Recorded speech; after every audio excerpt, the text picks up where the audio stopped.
واجعل نفسي مطمئنة تطمئن بلقائك وتطمع بقضائك وترضى بقضائك. وصلى الله على سيدنا محمد النبي الأمي وعلى آله وصحبه وسلم.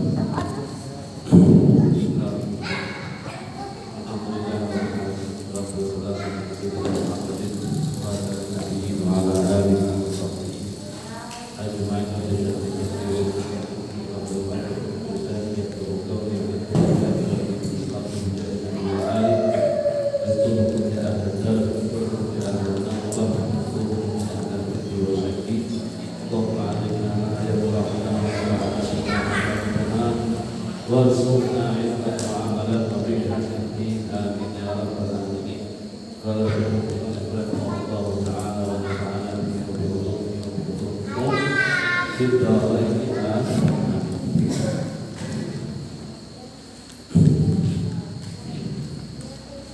melanjutkan daripada pelajaran kita yang minggu kemarin bahwasanya seorang yang berperan di dalam melangsungkan akad nikah, baik itu dia wali ataupun dia adalah orang yang sudah diwakilkan oleh seorang imam seperti Kakubah dan lainnya, atau tokoh-tokoh masyarakat di sekitar yang diamanatkan oleh orang yang mau menikah untuk mengurusi daripada pernikahan mereka, maka di situ dia mempunyai tugas. Tugas pertama tadi yang harus dia lakukan pertama kali itu adalah dia harus bertanya tentang alim diri. Dia harus bertanya perihal mempelai perempuan tersebut. Apakah mempelai perempuan ini janda ataupun perawan? Ya, definisi janda ataupun perawan sudah kita jelaskan kemarin. Cuma sedikit ada revisi.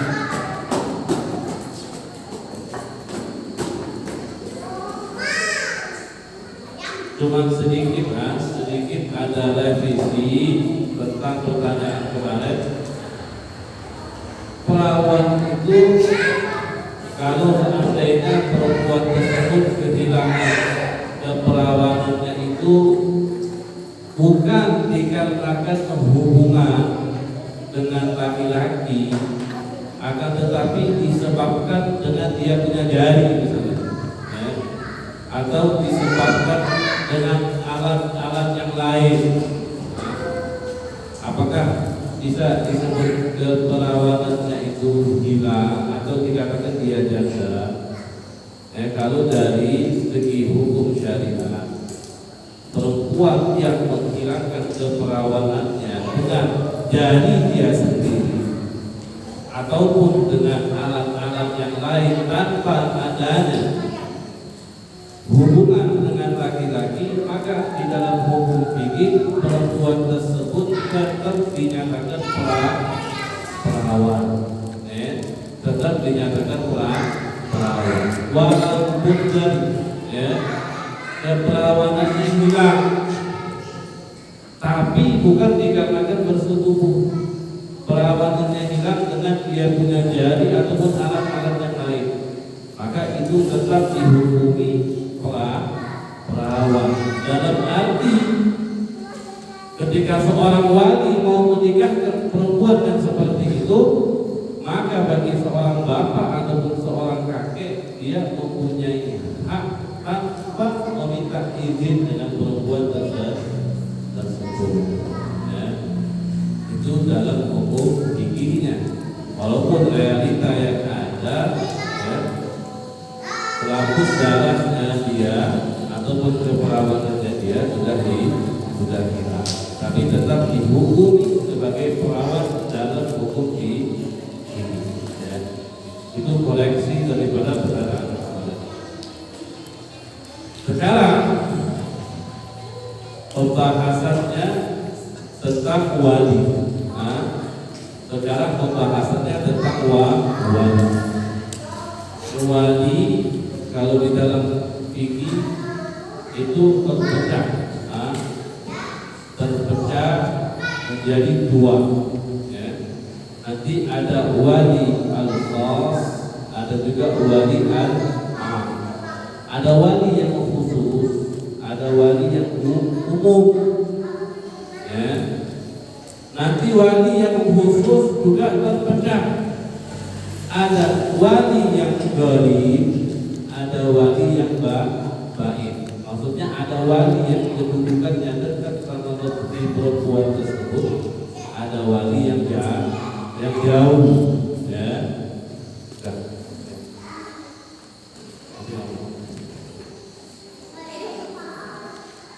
Ada juga wali am. Wali am ini termasuk sultan atau imam ataupun pengganti daripada imam, orang-orang yang dikasih tugas oleh imam. Ya. Seperti kita kenal KUA dan yang lainnya. Nah, sekarang pembahasannya tentang wali yang khas, yang adrab, yang dekat. Siapa wali khas yang adrab yang dekat ini? Wali khas yang adrab yang dekat ini tidak lain adalah bapak dan kakeknya si perempuan. Bapak dan kakeknya si perempuan. Sekarang yang kita bahas lagi tentang bapak dan kakeknya. Ya. Di kitab ini disebutkan, ya, di sini beliau katakan, fa in kanat bikran jaza lil abi wal jaddi faqat duna ghairihima min sa'iril awliya'i. Apa yang diperbolehkan? Tazwijuha idbaran walau qabla bulughiha. Fa in kanat bikran, kalau seandainya perempuan tersebut dia adalah perawan. Bahasa perawan itu selain perawan ada lagi gadis, gadis. Kalau perawan ini agak kasar. Gadis, gadis. Kalau perempuan tersebut gadis, maka diperbolehkan bagi bapaknya ataupun kakeknya. Apa yang diperbolehkan? Tazwijuha, menikahkan gadis tersebut idbar. Idbar yakni tanpa izin, tanpa izin lagi dengan mempelai perempuan tersebut, walau qabla bulughiha, walaupun perempuan tersebut belum memasuki usia balik. Walaupun perempuan tersebut belum memasuki usia balik. Perempuan paling cepat memasuki masa haidnya itu 9 tahun. Maka bagi seorang bapak dan kakek, dia boleh menikahkan, ya, tanpa izin, walaupun tetap disunnahkan izin. Ya. Kenapa disunnahkan izin? Karena di dalam pernikahan yang kita cari itu adalah mawaddah, kasih sayang, ketentraman, syukur, sakinah, hatinya tenang. Ya. Nah, bisa mendapatkan mawaddah. Salah satu caranya itu adalah dengan kita meminta izin dengan kita punya anak untuk kita nikahkan. Walaupun di dalam izin tersebut kita tidak sebutkan anak mau nikahkan ente dengan fulan bin fulan, tidak usah disebutkan apa-apa. Cuma bilang aja anak mau nikahkan ente. Selagi perempuan itu diam, senyum misalnya, gak apa-apa, itu sudah dibilang izin. Dan izin di sini sunnah, bukannya hal yang wajib. Kalau kita menikahkan anak gadis, ya beda. Kalau kita nikahkan yang sudah pernah menikah, itu nggak boleh kita nikahkan kecuali izin dan dia ngomong, aku izinkan kamu untuk menikahkanku, baru boleh. Nah, kan sebagian ada orang janda ataupun sudah menikah, tapi dia bukan perawan lagi, sudah bukan gadis lagi. Ada nggak kayak gitu? Ada saja. Ada. Orang sudah menikah di masa kecilnya, dia sudah tidak perawan lagi, bukan gadis lagi, tapi dia belum menginjak usia haid, dia belum balik. Tapi sudah dikatakan janda. Nah, perempuan yang belum balik tapi dikatakan janda dalam artian dia sudah menikah, maka si walinya apabila ingin menikahkan perempuan tersebut di saat itu tidak diperbolehkan. Jadi mungkin gini ada perempuan dua, ada perempuan dua. Kamu bahasa Indonesia saja. Ada yang gadis, kalau ini ada yang sudah menikah.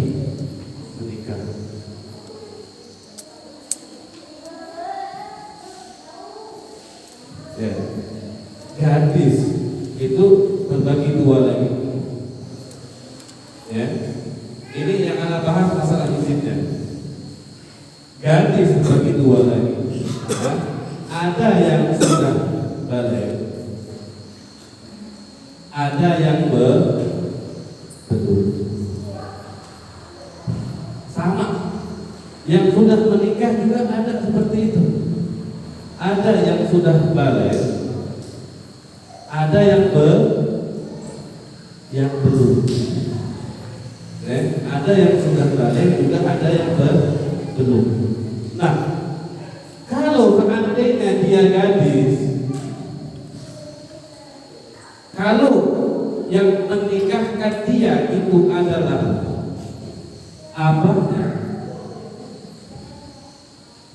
atau kakeknya, maka dia tidak perlu untuk meminta izin lagi sama ini gadis, walaupun dia sudah balik ataupun belum balik, walaupun tetap sunnah untuk izin, sunnah. Itu permasalahan si bapak sama kakek kalau mau nikahkan gadis. Sekarang permasalahannya kalau dia mau nikahkan orang yang sudah menikah, bagaimana dia mau menikahkan orang yang sudah menikah? Lihat dulu, kalau perempuannya itu balik sudah memasuki dalam usia haid, maka dia harus izin. Dan kalimat izin itu harus keluar dari mulutnya perempuan yang mengatakan bahwasannya aku izinkan, misalnya untuk dinikahkan. Itu perempuan yang balik, yang sudah menikah tapi memasuki usia. Nah, ada juga perempuan dia sudah menikah tapi usia dia belum memasuki usia haid, tapi dia dikatakan janda. Itu bagaimana? Apakah boleh bagi si bapak untuk menikahkan perempuan tersebut? Hukumnya tidak diperbolehkan. Hukum tidak diperbolehkan. Tidak diperbolehkan.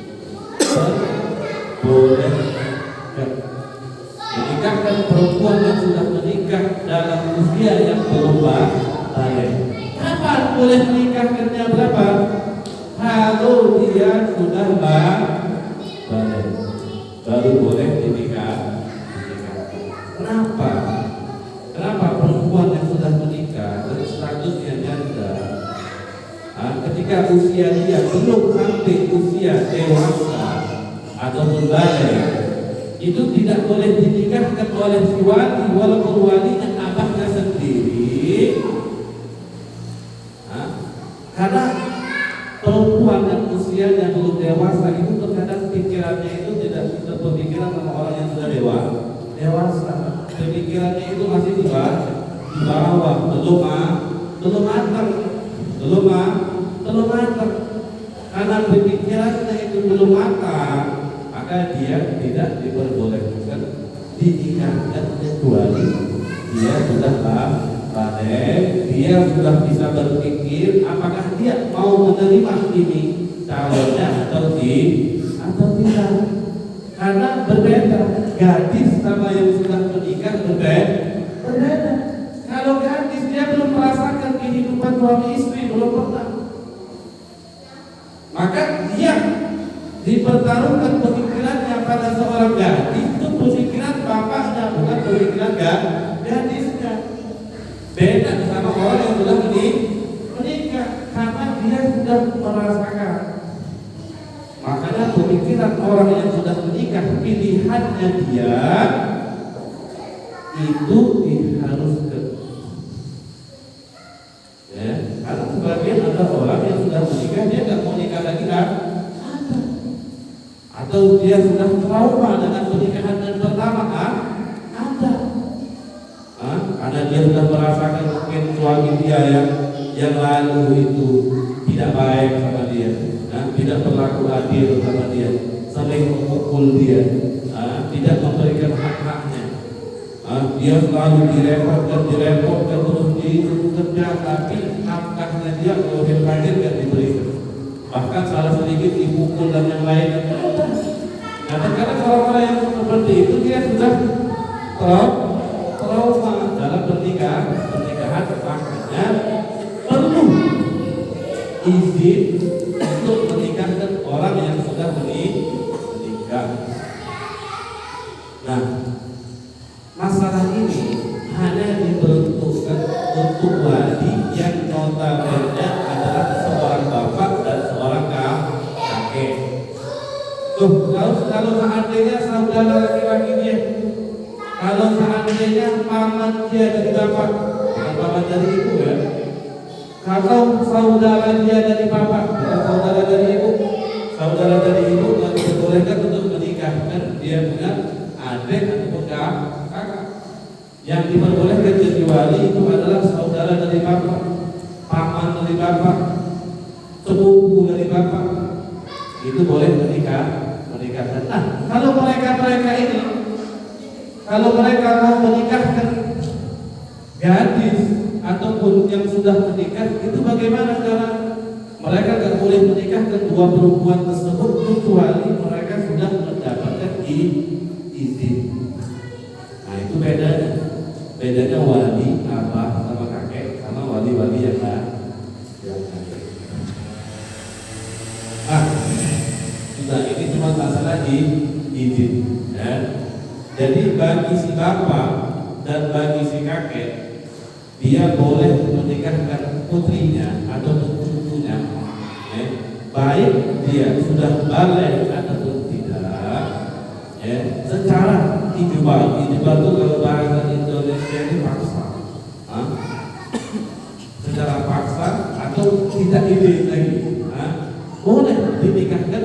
Tapi di sini disebutkan apa? Bisyurut, bisyurut. Tapi ada syarat-syaratnya. Nah, syarat ini kajiannya kita bahas syarat-syaratnya. Bagaimana seorang bapak boleh nikahkan putrinya? Syaratnya apa?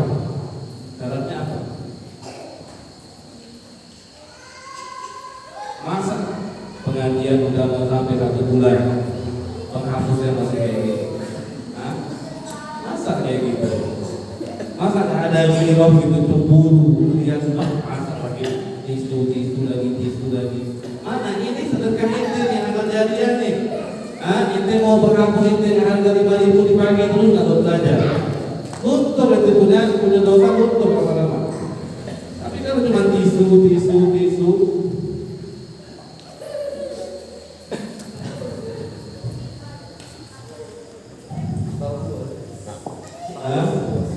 Iya. Tahu ada orang ini sibuk semua. Tapi sesibuk-sibuknya masa nggak bisa beli paham.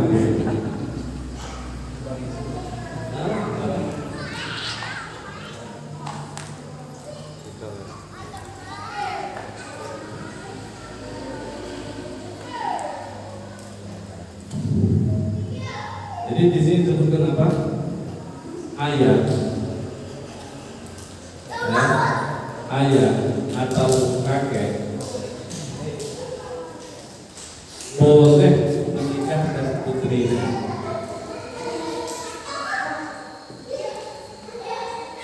Menikahkan putrinya.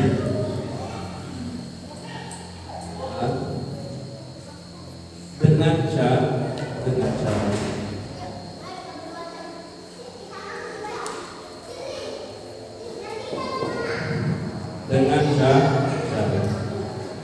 Nah, di sini disebutkan syarat yang pertama apa? Syarat yang pertama adalah kaum zauji kuf'an.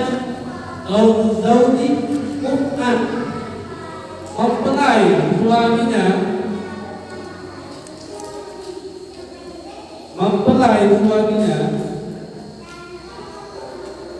mempelai suami itu harus kuf'an. Kuf'an apa? Sederajat. Harus sederajat.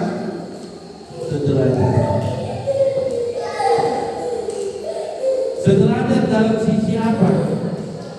Sederajat dalam sisi agama, dalam sisi penghasilan, dalam sisi nasab, dalam sisi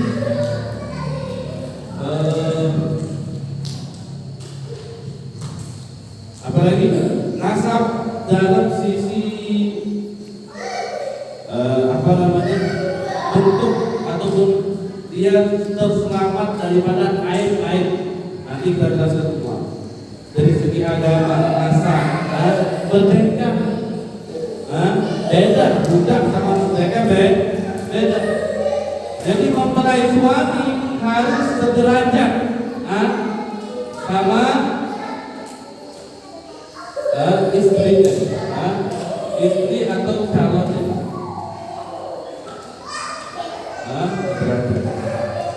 Ini kalau di dalam kalau di dalam kitab fikih ada pembahasan khusus, ya, namanya al-kafa'ah, ya, namanya al-kafa'ah. Al-kafa'ah itu kalau di dalam bahasa, al-kafa'ah itu kalau di dalam bahasa namanya at-tasawi wa ta'adul. Secara lugah itu adalah at-tasawi wa ta'adul. Itu namanya kafa'ah. Apa makna at-tasawi wa ta'adul? Setara. Itu dalam segi bahasa. Tapi dalam syariat kafa'ah, ulama mendefinisikan kafa'ah itu adalah amrun yujibu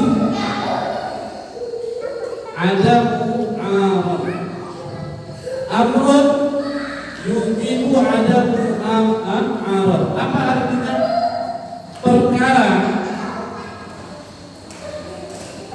Perkara yang mana apabila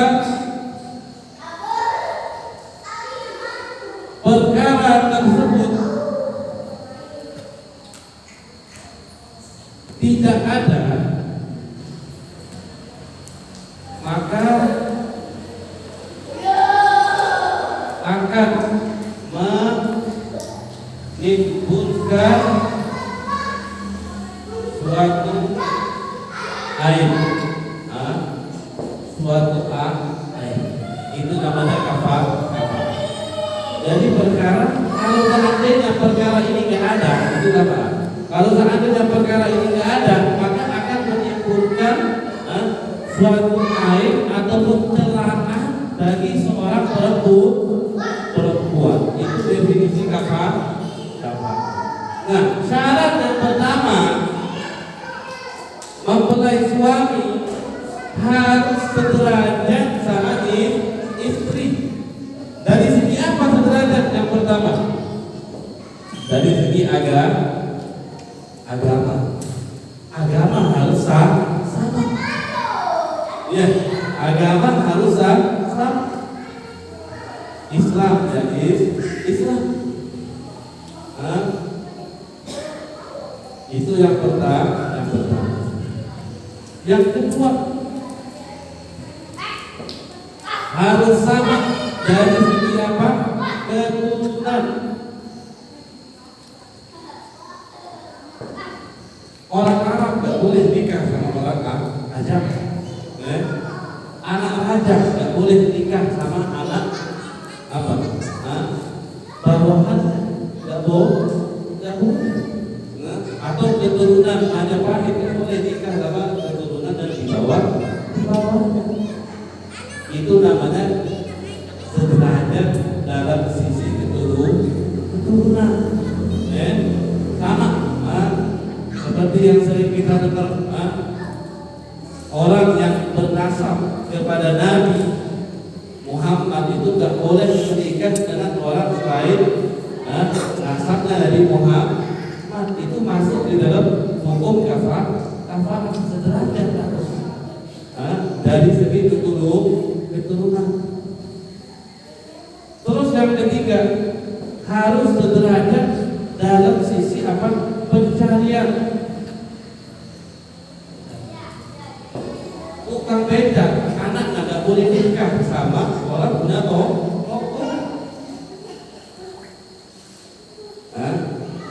Itu di apa namanya, di dalam Islam diperhatikan. Ya, pencariannya dia dulu. Pencariannya tukang jahit misalnya. Anaknya mau nikah sama orang bisnismen punya pabrik, nggak boleh. Ya boh. Dalam segi pencarian. Yang keempat, dalam sisi merdeka.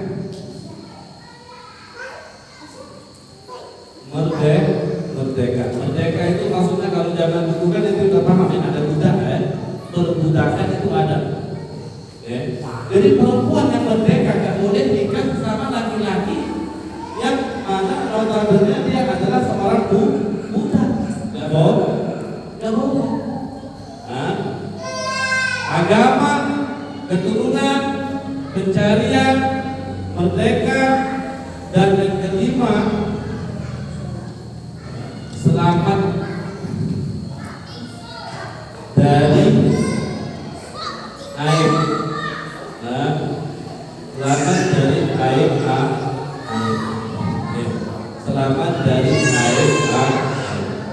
Karena ini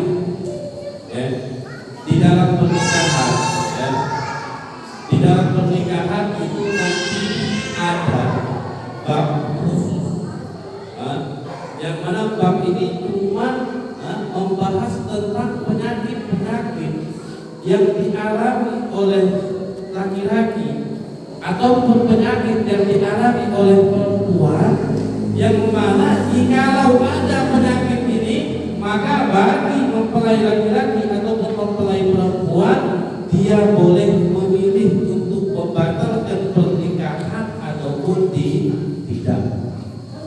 Ada penyakitnya, penyakit yang sama, laki-laki bisa menderita penyakit itu, perempuan bisa menderita penyakit itu, ada 3 sama.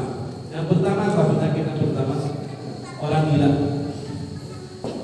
Perempuan bisa gila, Yang kedua, penyakit ada yang namanya penyakit juzam. Juzam itu kalau bahasa Indonesia itu orang yang ada penyakit yang awalnya merah, habis merah, hitam, habis hitam itu penyakit menggerotin kulit. Habis lama-lama dia jatuh sendiri. Apa namanya? Kalau kusta apa kusta? Kalau yang putih-putih apa? Ada penyakit kan? Putih, badannya putih. Hah? Bukan terlalu. Kusta? Hah? Apa? Putih. Dah, bukan. Kusta. Belang atau kusta. Ada satu lagi penyakit namanya juga. Penyakit apa itu namanya? Yang dia merah dulu, biasanya sering dibuka. Merah dulu, habis merah hitam. Habis hitam tuh jadi korek tuh bisa jatuh, dia menggerotin kulit. Sakit parah. Itu sakit wabah. Itu namanya juzam. Hah? Sakit kutukan. Kalau bahasa Arabnya juga, ada bahasa Indonesia belum paham. Ada satu lagi penyakit namanya tadi baus kusta tadi yang putih-putih. Nah, ini penyakit, penyakit baik laki-laki atau perempuan itu mereka semua bisa terkena penyakit 3 ini. Laki-laki bisa gila, perempuan juga bisa. Laki-laki bisa sakit juzam ini, perempuan juga bisa. Laki-laki bisa sakit kusta, perempuan juga bisa. Ini adalah penyakit yang diderita oleh laki-laki ataupun perempuan.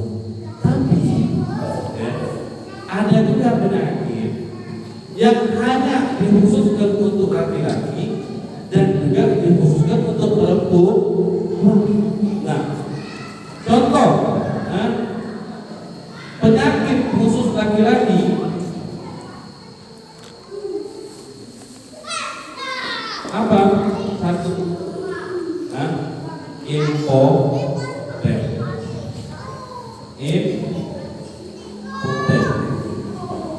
Ini penyakit khusus diderita sama laki-laki. Perempuan nggak mungkin impoten. Ya, impoten itu orang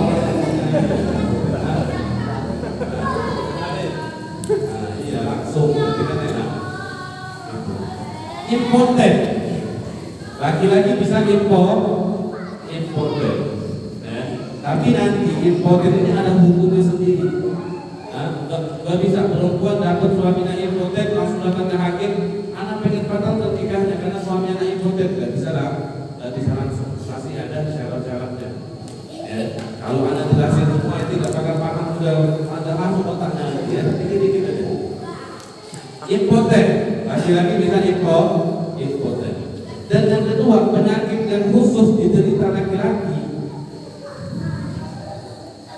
itu dia punya kemaluan itu terkadang kepotong. Kemaluannya kepotong. Ada nggak kayak gitu? Ada. Kepotong kemaluannya kepotong. Nggak usah tulis kemaluannya, terus kepotong aja. Kepotong. Itu dalam bahasa Arabnya anjam.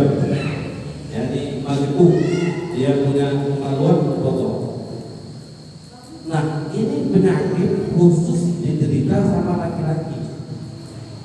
Perempuan yang ingin dinikahi sama walinya yang masih dalam keadaan gadis, laki-lakinya tersebut harus terhindar dari 5 penyakit ini. Harus. Gak boleh gila, gak boleh juzam, gak boleh kusta, gak boleh impoten, gak boleh kemaluannya kepotong, gak boleh. Harus. Kalau seorang wali pengen nikahkan anaknya yang gak ini penyakit khusus laki-laki. Perempuan juga ada penyakit. penyakit khusus perempuan.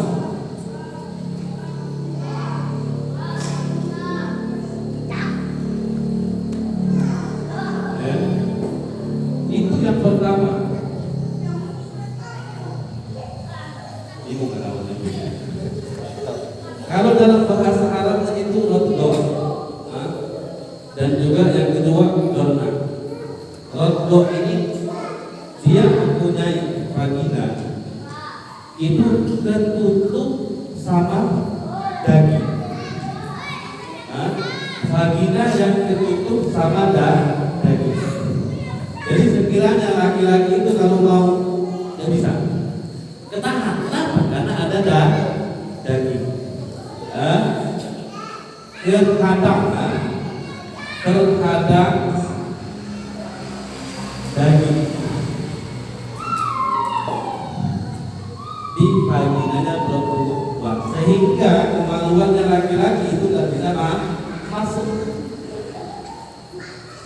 Yang kedua, ada yang terhadang sama daging, ada juga yang terhadang sama tulang. Yeah. Jadi kadang terhadang sama daging, kadang terhadang sama tulang. Ini dua aib perempuan khusus diderita oleh perempuan. Kalau seandainya ada suami yang menemukan kasus seperti ini, maka dia diberikan pilihan untuk membatalkan pernikahan tersebut atau sabar dengan perempuan yang seperti itu. Berarti sahabat aja tidak bisa masuk surabaya, karena ada penghalangan. Ya. Makanya ini semua, ya, semua penyakit ini dari sini sampai di sini. Ini semua penyakit yang memperbolehkan bagi laki-laki ataupun suami yang menemukan penyakit ini, mereka berhak diberikan pilihan untuk membatalkan pernikahan tersebut. Karena ada penyakit. Nah, ini yang disebut sederajat. Yang utama di dalam mazhab Syafi'i. Ya, ada juga sebagian mazhab kita, sebagian ulama kita yang menambahkan ini berapa? Ini 5, 1, 2, 3, 4, 5. Ada juga menambahkan yang ke-6. Itu adalah apa? Biasa. Orangnya itu bukan orang susah. Bukan orang susah. Biasa itu bukan orang susah, orang muda. Sekiranya kalau diminta jatah duit untuk hari ini dia ada. Tapi sebagian ulama mengatakan itu syarat gak penting. Ini gak penting. Yang terpenting dalam mazhab kita cuma itu. Ya. Agama, keturunan, pencariannya, merdeka, dan selamat dari aib.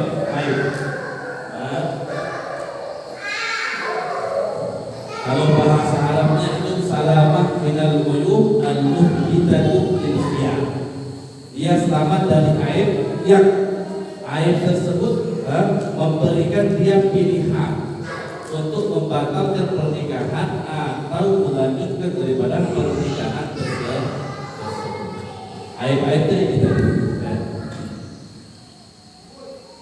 Nah, yang perlu Anda jelaskan juga, ya, syarat sederajat. Syarat sederajat ini, ya. Ini fokus sedikit, ini fokus sedikit. Kalau itu gagal paham ini gagal, nanti orang nggak sama sedikit dibilang nggak sah. Syarat sederajat menurut mazhab Syafi'i itu bukan syarat sah nikah.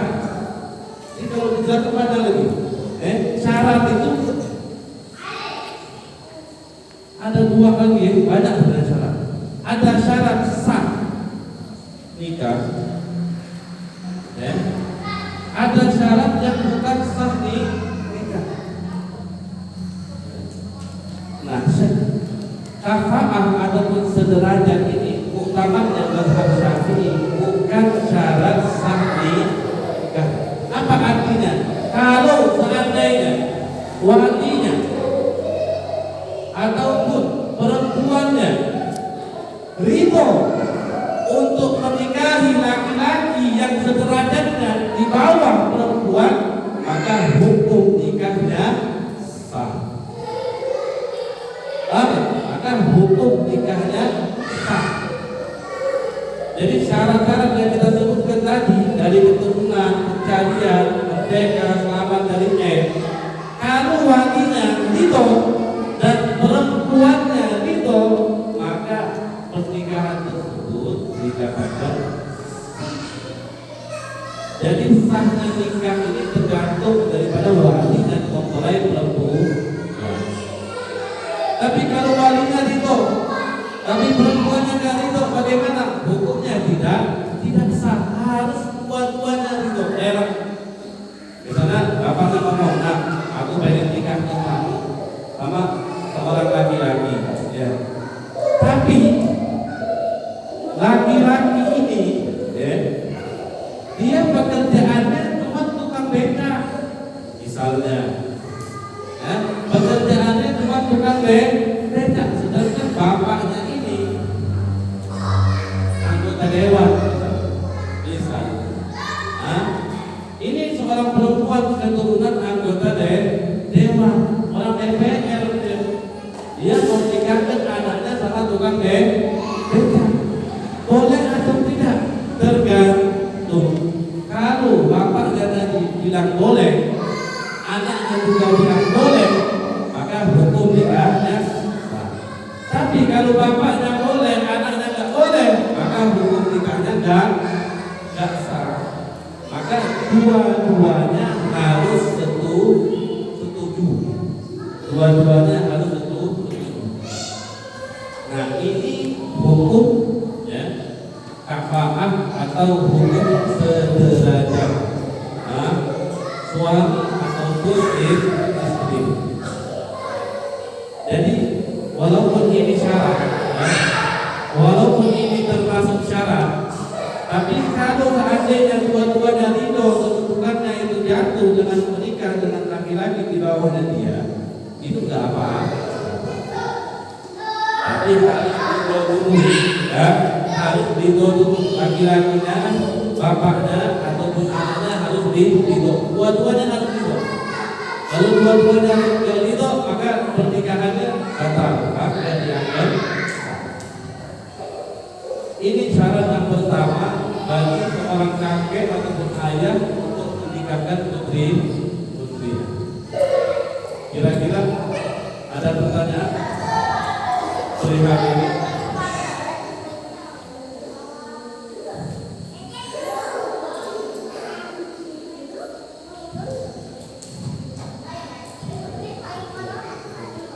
Gak apa-apa, tanya aja. Jangan malu tanya. Masalah tentang perempuan yang menutup daging. Yang mana? Perempuan yang menutup daging. Misalnya setelah nikah baru ketahuan dagingnya, setelah itu nantinya misalnya mau menarak. Terus perempuan tadi katanya minta dulu di itu. Iya, makanya itu kan, makanya ini adalah air-air yang diberikan bagi laki-laki ataupun perempuan untuk memilih. Ketika ente mendapatkan kasus seperti ini, pastinya nggak mungkin ente tahu ini sebelum nikah, nggak mungkin. Pastinya ente tahu setelah ente nikah, karena baru ada pencobaan, karena itu mau mencoba. Nah, kalau nggak nikah ente nggak tahu. Gitu. Pastinya seperti itu. Nah, kan mungkin zaman dulu, misalnya kita ngomongin zaman dulu, mungkin zaman dulu belum ada cara-cara operasi yang terkenal di zaman sekarang ini. Kalau memangnya nanti misalnya di zaman sekarang ini ada yang bisa membersihkan daripada itu, maka tergantung kita memberikan pilihan bahwasanya ini ikut operasi dulu, pengobatan dulu. Ente ambil pilihan dengan kesepakatan. Kalau seandainya ente mau langsung ente batal pernikahan, itu tinggal datang ke hakim. Nanti sama hakim di fasih namanya. Fasih itu pernikahan yang dibatalkan tanpa dicerai. Yang cerai itu langsung ke hakim dicerai saja. Ente sudah selesai dengan perempuan. Itu. Jadi kan memang zaman sekarang ini kan juga banyak bantuan alat medis yang lebih canggih daripada zaman dulu. Mungkin saja penyakit-penyakit yang seperti ini bisa dihilangkan. Dan memang terkadang ada yang seperti ini ada punya teman orang Yaman, ada punya teman orang Yaman, dia pernah cerita, dia ngomong di kampung anak itu ada, dia punya teman. Di kampung dia lahirnya ada orang lahirnya bentuk kelaminnya kelamin perempuan, bentuk kelaminnya kelamin perempuan, tampillah ini perempuan dewasa. Ketika dia udah dewasa dia nikah. Nah setelah dia menikah, lama kelamaan dia merasa di kelamin dia itu kayak ada yang ngeganjel. Di kelamin dia itu dia merasa kayak ada yang ngeganjel. Akhirnya dia periksa ke dokter. Pas dia periksa ke dokter, dia gak tahunya di dalam kelamin dia itu ada kelamin lagi yang tertutup sama daging. Dioperasi bukan daging itu gak tahunya dibuang kelamin seorang laki-laki. Padahal akhirnya dia kelaminnya perempuan. Pada operasi dibuka kelaminnya laki-laki. Anak tanya kata teman anak itu. Jadi sekarang dia jadi laki yang jadi perempuan. Akhirnya dia jadi laki. Laki nikah sama perempuan.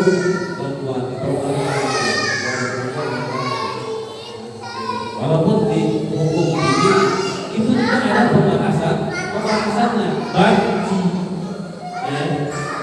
itu ada pembahasannya, tapi banci yang dari lahir. Kalau sekarang kita sebutannya banci itu banci yang asalnya laki dari perempuan. Karena hunsa, ada dalam bahasa Arab itu namanya hunsa. Orang yang lahir mempunyai dua kelamin.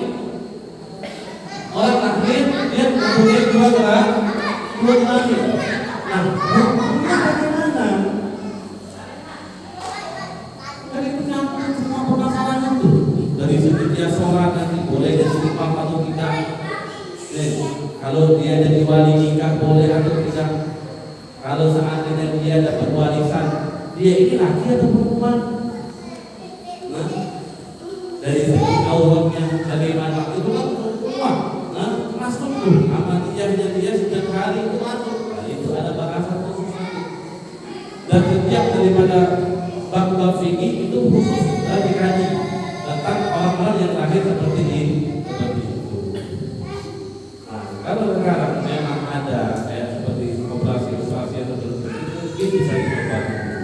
Ya, kalau seandainya memang bisa hilang penghalang yang seperti itu, maka terus pernikahan.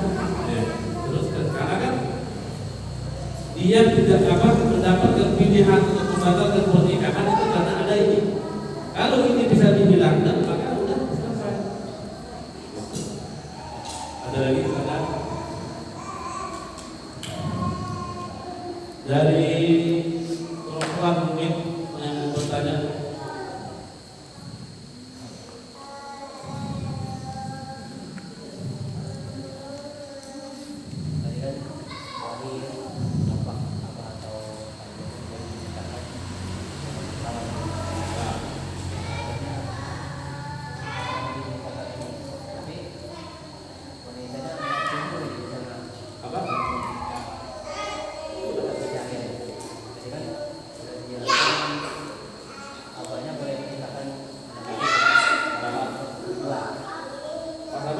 persetujuan, tanpa persetujuan ya. Ternyata setelah ini hubungan saya sendiri karena pencariannya misalnya di bawah dia. Kalau seandainya perempuan yang nggak setuju karena adik keturunan syariah mereka selama syariah atau agama, maka walinya nggak boleh nikahkan. Maksudnya ini kan syarat boleh menikahkan putrinya tanpa izin. Syaratnya apa? Harus selamat dari pemoli, rata, setara. Berarti kalau tidak setara dan perempuan itu nggak izinkan nggak boleh nikah. Gitu. Kalau memang misalnya nggak setara, tapi perempuannya izinkan, tetap boleh nih, boleh nikah. Jadi izinnya itu berarti tergantung walinya ataupun perempuan. Harus dua-duanya setuju. Harus dua-duanya setuju. Makanya nanti sebagai bapak, kalau dia menikahkan putrinya di bawah syarat-syarat ini semua, keluar daripada syarat yang nanti kita sebutkan, maka dia tidak berhak untuk menikahkan putrinya. Nanti kan ada syarat-syarat yang lain. Ini syarat yang pertama sederajat. Nanti syarat yang kedua apa? Si mempelai laki-laki itu nggak boleh ada permusuhan sama mempelai ini. Nggak boleh. Kalau seandainya ada permusuhan dan kembali nikah, gimana rumah tangganya?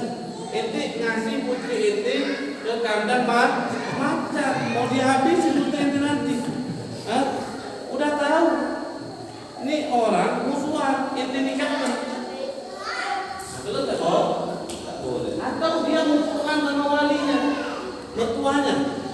Dia punya mertua musuhan sama dia, sama aja. Ya boh. Gitu nanti ada syarat-syaratnya. Jadi nggak semena-mena. Syariat itu nggak langsung ente mentang-mentang jadi bapak, semaunya ente boleh menjadi ente. Tapi ada syaratnya. Selagi sesuai dengan syarat-syaratnya, maka si wali boleh menikahkan putrinya walaupun tanpa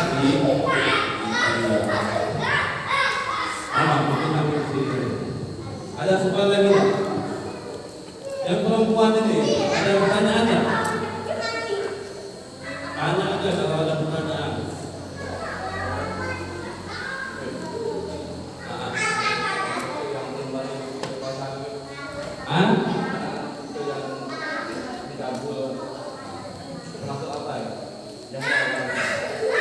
Yang sudah? Ya tetap dia dikatakan ini apa namanya janda sudah. Jadi konteks orang yang sudah tidak bisa gadis itu dia sudah dimasukkan vagina dengan kemaluan laki-laki, baik dengan cara yang halal ataupun cara yang haram ataupun dengan cara yang sunnah. Ya, ada tiga kan yang kita bahas kemarin ya. Ada tiga. Orang bisa bersetubuh itu bisa dikatakan halal, bisa dikatakan haram, bisa dikatakan syubhah. Syubhah itu tengah-tengah, tidak halal, tidak haram. Nah, yang hilang keperawanannya dikatakan tiga ini, itu dikatakan perempuan yang sudah tidak gadis tadi. Itu sudah tidak dikatakan gadis tadi. Karena orang yang kayak gitu tuh jauh daripada orang-orang di bawah umur itu hukumannya itu harus diberatkan, ya, diberatkan. Lain hukum syariat nanti ditambahkan. Ada pertanyaan? Mantap nih kayaknya dalam hati itu pengen tanya dari itu gimana gitu. Tanya aja.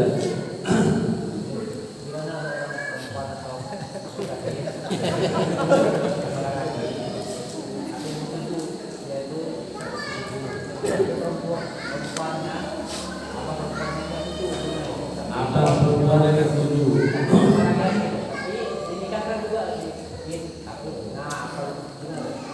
Ya, kalau sudah dinikahkan juga apa permasalahannya? Tidak ada permasalahan, sudah nikah berarti sesuai.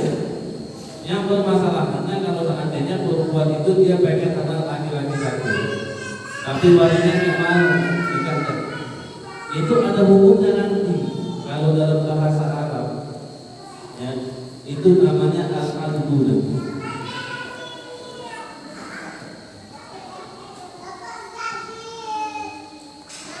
Itu memang ada permasalahannya, tapi ada syarat-syaratnya juga.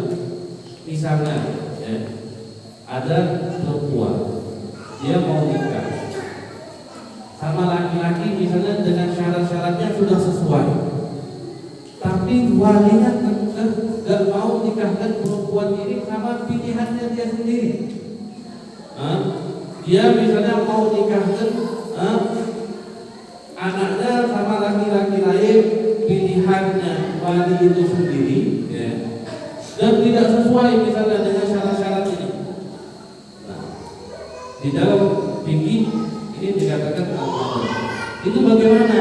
Si perempuan itu boleh kawin lagi. Dia ambil hakim. Dia ngambil jalur hakim nanti. Dia ngambil jalur hakim, dan hakimnya yang meningkatkan dia. Tapi nggak langsung ada syarat-syaratnya, nanti dibahas. Ada syair namanya isyurut zawwaj hakim adman wali. Nanti kan kita ini kan kalau mau nikah harus ada wali, ya. Walinya bapak atau kakek. Nah, bagaimana kalau orang mau menikah tanpa wali, gimana? Nanti ada 20 perkara. Seorang perempuan boleh menikah tanpa adanya wali. Apa 20 perkara ini? Nanti ada pembahasannya nanti. Nanti salah satunya ini. Atau ente punya wali, perempuan mau nikah, ditanya wali ente mana? Wali ada lagi di Jakarta sana. Perempuannya ada di Bangka, dia mau nikah di Bangka, walinya di Jakarta, maka boleh perempuan itu nikah lewat jalur hakim. Nanti ada 20 perkara nanti yang diperbolehkan. Nah, termasuk itu. Tapi ada syarat-syaratnya juga. Ada syarat-syaratnya.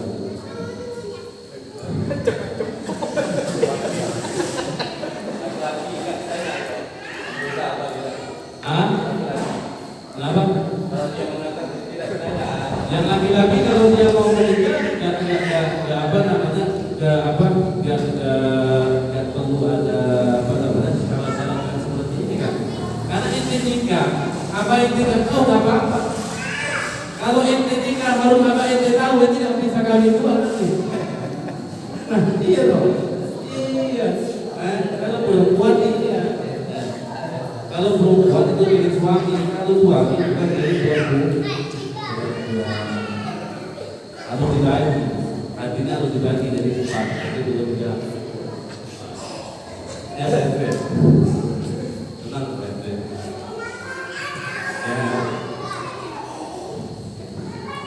Ya,